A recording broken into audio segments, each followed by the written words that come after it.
I thank the gentleman for yielding, and he speaks the truth.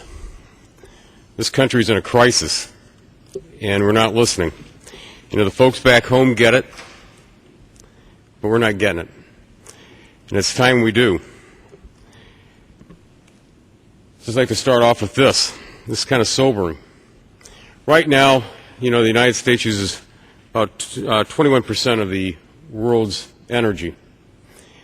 If you look across this chart, in 2010, we still have energy supremacy in usage over India and China.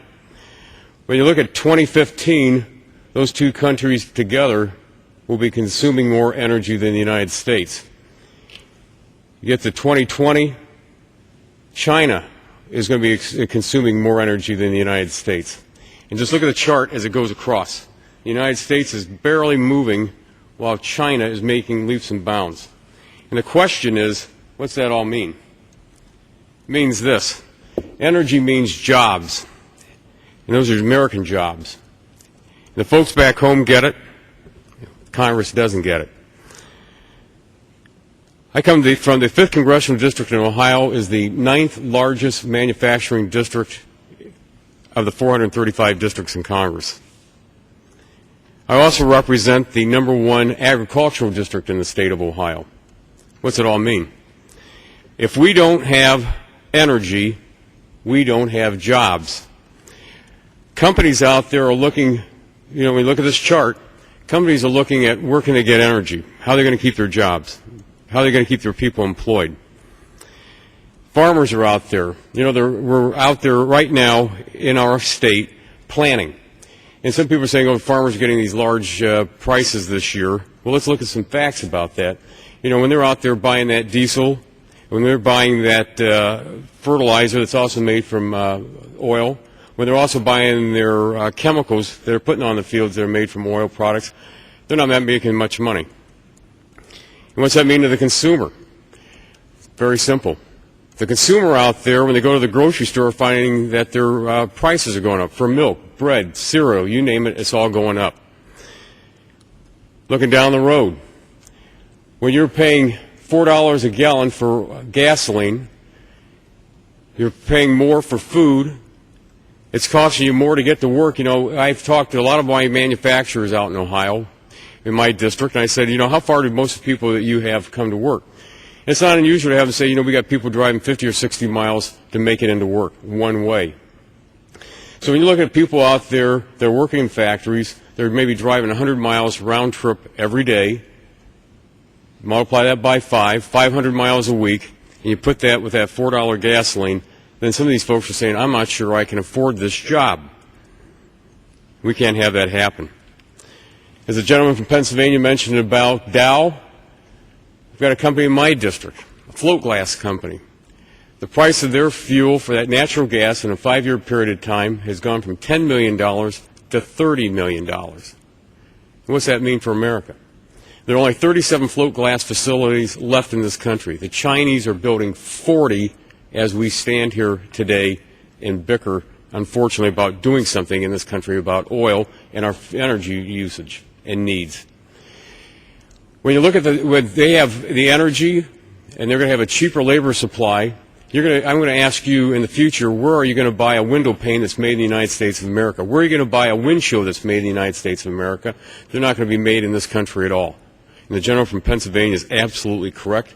More and more products are going to be made offshore, and those are American jobs. We can't afford that.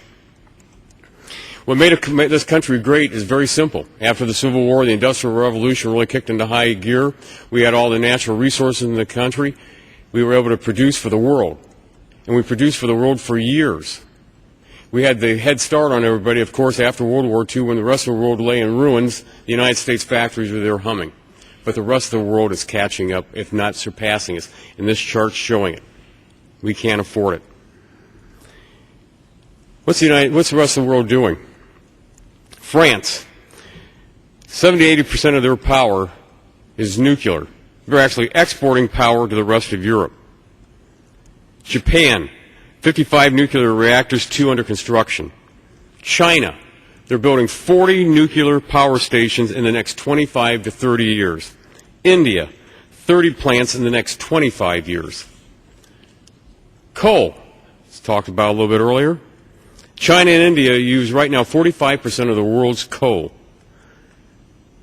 China is building coal power plants as we speak and putting them online right now.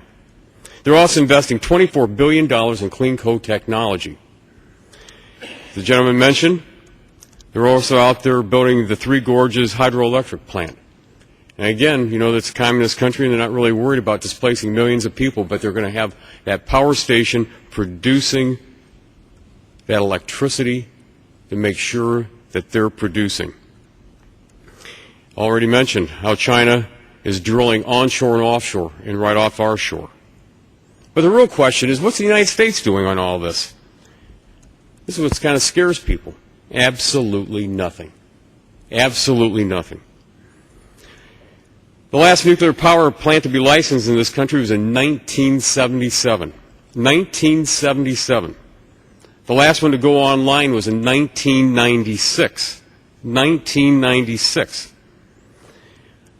We have 24% of the coal in the world. 24%. But what are we doing? Nothing. Because you mentioned coal in this chambers, and it's an absolute no. We got to have it. In Ohio, we have what they call high sulfur coal, so it's very, very expensive to burn because you got to have it cleaned.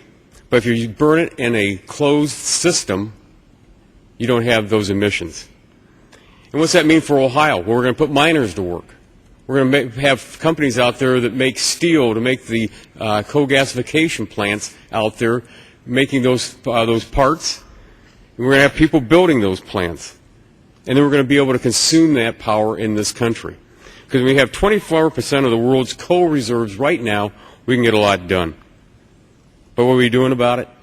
Absolutely nothing.